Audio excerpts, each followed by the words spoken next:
And it sat there for about 5 minutes, and then it zoomed off from a dead stop, just like in a flash, and left a contrail of light behind it.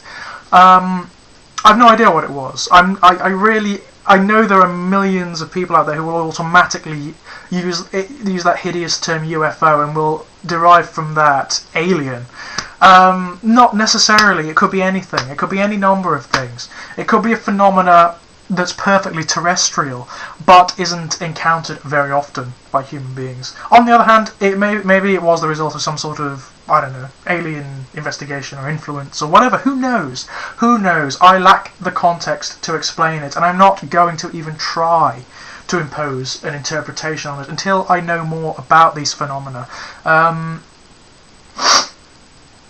And this is the problem. This is always the problem when it comes down to the so-called paranormal or the supernatural or whatever. It's people imposing interpretation that they want to see. Now, with regards to aliens, to creatures from other worlds, I think it's not only possible. I think it's almost certain. In fact, it's the likelihood of this planet being the only one that bears life, given the sheer scale of the universe and the sheer number of planets and systems in it, is almost so close to zero. It's negligible. However, that's not to say that there are life forms that could reach this planet and do, or that have any inclination to interact with us, even if they can. It's not to say that they even have the capacity to interact with us. I was having this conversation with Ray recently. It's entirely possible that we're surrounded by alien beings now. It's entirely possible. Or extra-dimensional beings, or whatever. It's just that they exist in such a manner that we can't perceive them. It's entirely possible that we've been surrounded by them forever, that they're gaseous or formed of light or something, that their anatomies, or what pass for their anatomies, are so different from what we would recognise as life that we wouldn't recognise them as life, if you see what I mean. The thing with flying saucers and with spaceships and whatnot is that they automatically assume that technology and life is going to be exactly the same or follow similar patterns than it does on this planet. And yes, that's fair. It's fair given the what we know, or what we perceive as the parameters in which life operates, but that's not to say that life cannot exist in another set of parameters, or cannot develop in another set of parameters, and thereby develop in an entirely different way. And even if it does develop within the parameters that we understand, say on a planet that's kind of similar to Earth, it still doesn't mean that what passes for technology or whatever will be similar. And flying saucers are similar. Vessels are similar. I always think of the movie K-Pax, actually. I don't know whether anyone's seen it out there, with Kevin Spacey. The alien in that claims to travel on beams of light. That there are alien entities zooming on beams of light all over the universe. I think that makes kind of sense. It has a logic to it, a rationale. And I think it's as probable as finding alien beings who zoom around in flying saucers or in spaceships or whatever. And this is the thing about what are generally considered to be alien encounters or the sightings of UFOs. They seem to reflect something more about us than they do about anything that could potentially exist externally, i.e. alien entities themselves. And this is the thing, it seems to me. Much of what consists of the paranormal or the supernatural is in fact the modern mythological.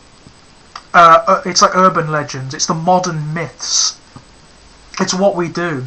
We are narrative creatures by nature. It's the way our minds work. It's why stories are important. It's why myth is important.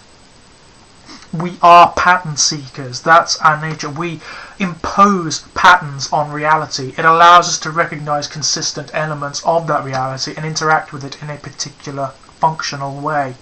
And what much of what much of the what is considered to be the paranormal and the supernatural consists of, it seems to me, is modern myth-making, it's modern storytelling, it's just recreating very consistent myths, but in a more modern context, given our knowledge up to this point and our discoveries. It's just it's creating extra spaces almost for the monsters, for the ghosts, for what would have scared our ancestors, but which no longer has a space to hide. It's creating a new space. It's also our need for mystery. It's where I would argue the basic fundamental need for God comes from, or for gods, or for deities and demons and fairies and dragons and so on and so forth. It is this need for the abstruse and for the surreal and the strange and the fantastical, that which lacks explanation, because it allows for potential. It creates depth and breadth within reality, which it already has, funnily enough. I mean, reality already has depth and breadth beyond comprehension. I mean, the possibilities of this reality, of this universe, are just too vast for us to even begin to consider at the moment. I mean, our knowledge is minuscule. For one thing, it's focused exclusively on this planet, and we are only just scratching the surface here. We're coming on in leaps and bounds, but we've only just begun to scratch the surface. There's so much. There's no limit on knowledge. There's no limit on what one can learn. And then you take into account the wider universe, other worlds, other star systems, other galaxies, and the far-flung reaches that are eclipsed in almost total darkness.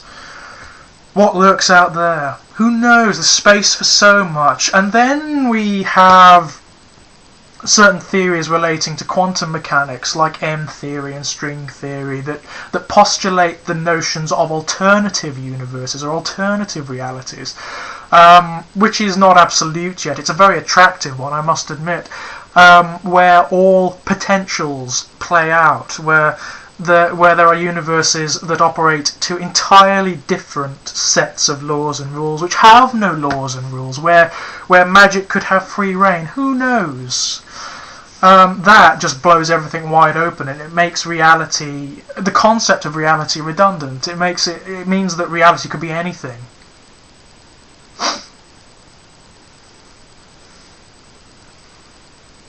So yes, I don't come down on any particular camp, really. I consider myself a skeptic with regards to so-called paranormal phenomena. I dislike the distinction. I dislike the term paranormal and supernatural, because I think they're redundant. I don't think you need them. If there are phenomena, there are just phenomena waiting to be explored, and that's it. Then they don't exist in some especial enshrined area that's away from everything else. They're just with everything else. They're part of the polyglot. They're part of the experience and the state that is reality, insofar as that means anything.